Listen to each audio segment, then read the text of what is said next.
January 28th, 1986. The Space Shuttle Challenger explodes on live television. The next morning, psychology professor Ulric Neisser hands his 106 students a piece of paper.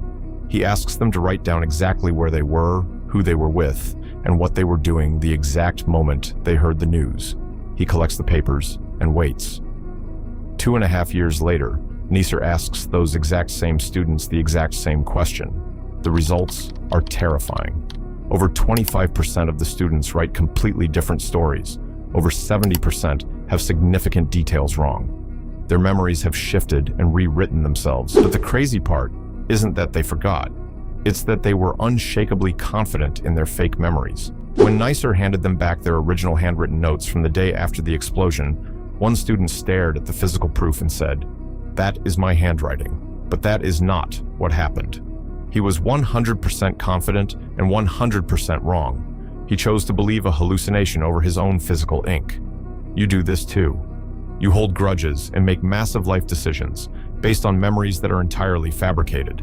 The realization. Psychologists call this the Misinformation Effect and the creation of false memories. Pioneered by Dr. Elizabeth Loftus, it proves we have fundamentally misunderstood the brain. For decades, we believed memory worked like a video camera. You record an event, save it, and hit play. Loftus proved your memory is actually a Wikipedia page. You can edit it, and so can other people. Why? Because of a biological process called memory reconsolidation. Every time you recall a memory, you don't just view it. You pull it out of storage. It becomes vulnerable. During that brief window, current emotions and outside suggestions get baked into the original file. When you hit save, the old memory is replaced by the edited version. In Loftus's famous Lost in the Mall study, researchers gave subjects 4 childhood stories to read. 3 were true. One was a complete lie about being lost in a mall, crying, and being rescued. By simply reading the suggestion, 25% of participants adopted the fake memory. They actively invented sensory details, like the color of the security guard's uniform. They built a world around a lie.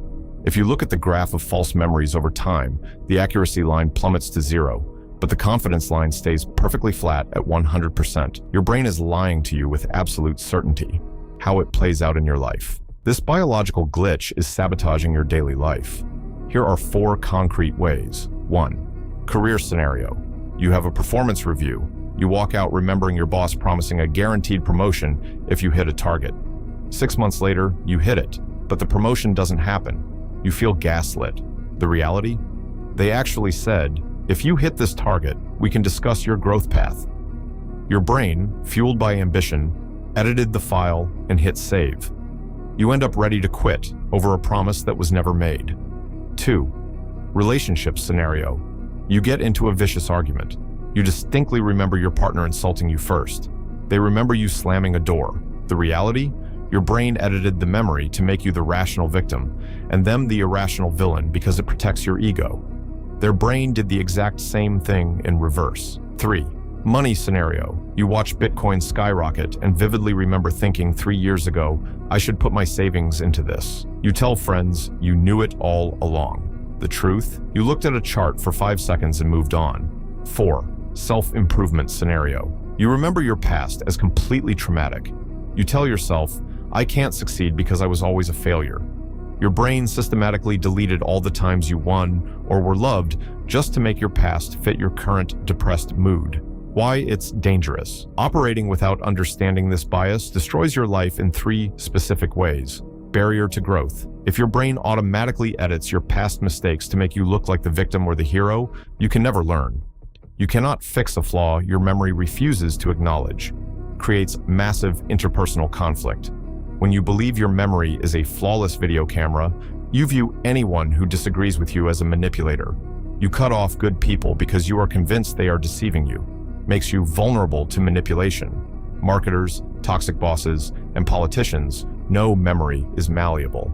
If someone repeats a lie with enough confidence, your brain will eventually adopt that lie as an organic memory. The irony, it gets worse before better learning how false memories work puts you straight into the valley of despair. When you internalize that your own brain lies to you, your confidence drops. You catch yourself mid-argument thinking, wait, did I invent that because I'm angry right now? You realize you are an unreliable narrator of your own life. You feel unmoored. This is where most people quit. They hate the feeling of not being certain, so they retreat back to yelling, "I know what I saw." But if you survive this uncomfortable drop in confidence, the other side is true mastery. You stop fighting to be right and start fighting to be accurate. You rely on reality, not hallucination. Ending strong. How to beat it. You cannot cure this biological glitch, but you can build systems to outsmart it. Here are 5 actionable defenses. 1.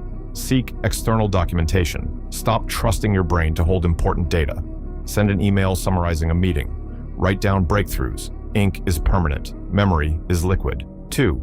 Test yourself with the "is it possible" rule. In a heated argument, force yourself to say out loud, "It is possible my memory of this is wrong." It breaks the spell of ego. 3. Assume the ego edit is running. When recalling a highly emotional conflict, automatically assume your brain exaggerated your heroism and amplified the other person's villainy. Discount your own memory by 20%. 4. Embrace the void of "I don't know." Stop filling in the blanks just to sound confident. If you don't remember exactly what happened, train your brain to be comfortable with missing information rather than inventing a story. 5. Notice these 3 warning signs. Your memory is likely false if A. You feel extreme emotional certainty but have 0 physical proof. B. The memory perfectly aligns with what you want to be true right now. C. The details change slightly every time you tell the story. You are the author of your future, but you must stop letting your ego be the author of your past. Write down one argument you've had recently, where you relied entirely on memory to prove you were right.